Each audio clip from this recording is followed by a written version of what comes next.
All right, welcome back to Great Day Washington. This segment is sponsored by John C. Flood. There are a variety of options when it comes to water heaters for your home, but which is right for your home and your family? So here to give us some insight is Chris Thompson from John C. Flood. Good to see you again. It's good to see you as always. You're always bringing us some great information, and I'm interested to learn about today. What is a hybrid water heater? A hybrid water heater actually, a little bit like a refrigerator, it's actually using the air around the unit and it pulls that in. So it's the air around the water heater typically is going to be warmer.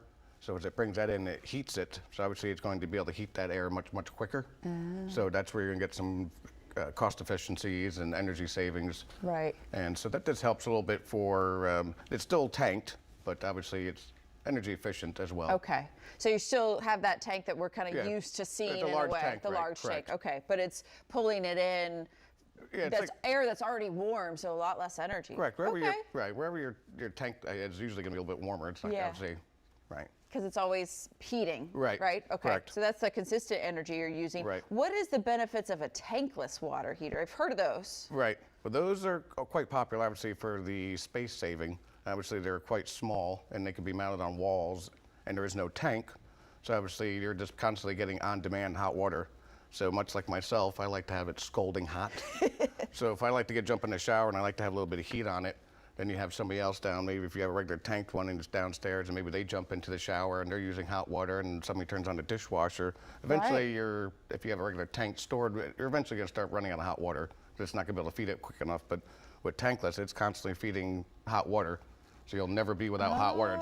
It's on demand, so there's no tank, so it's just constantly bringing it in. It's just heated as soon as it comes in. And they're very small and very space saving, so people love those. We know the tanks that take up an entire corner of a room. And these, I mean, they could be very small. You can mount it on a wall, so people love those. So how does it work then if the water's not in there being stored? It's just pulling it in. It's got the elements in there, and it's like superheating it right out of the gate, so it's just coming out piping hot. Okay. And you can obviously set it. Probably don't want me setting it because I will like it scalding hot. Well, and then you don't have to wait, right? So there's some like homes where you got to wait for it to get hot, and sometimes you're waiting a lot, so you're wasting more water. Right, and that's where we get to the traditional one. Obviously, with a tankless, it's giving you the hot water as you need it, whereas like the third one here, our regular, the standard one, the tank storage one. Obviously, they're bringing cold water in, and it's going to hold it, and it's going to heat it, but it's going to continuously be running to keep that water hot. Okay. So regardless whether you're using hot water, it's always going to be running to keep it at the temperature you set. So obviously those are the least energy efficient, but those are the ones that people typically know the most. And obviously when you're storing water, that's, you get sediment and build up, and those can typically get, minerals and deposits and that sort of thing. Where if you have a tankless one, you're not storing liquid and water, so it's those will last twice as long as a regular stored tanked water heater. I would think too. I mean, when you have a tank, you're more likely using that water constantly, right? Because that's going to a lot of things. But if you're not home for an extended period of time, you've just got water sitting there. Right, and that's why if you're going on vacation for, well, I guess America it's usually 1 week, but some people go like on a vacation for a couple weeks.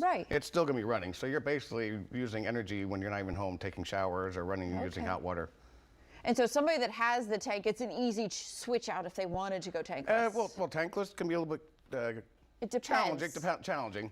Because you also need a gas and that sort of thing that not always electric. So it can be a little challenging to do so. But if you get one in, you will thoroughly enjoy it. I mean, they are much more energy efficient. And people love them because they're so small, and you can. I mean, everybody goes and has that big tank in there, and it's just a.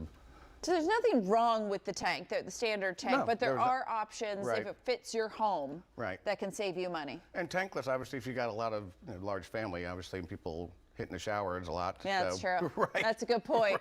You have 3 boys in the house that are using all the water. And it doesn't matter. They're always somehow going to be doing it at the same time. Right. Chris, thank you so very much. Great information as always. If you'd like more information about how John C. Flood can help you, just head to johncflood.com. We'll be right back.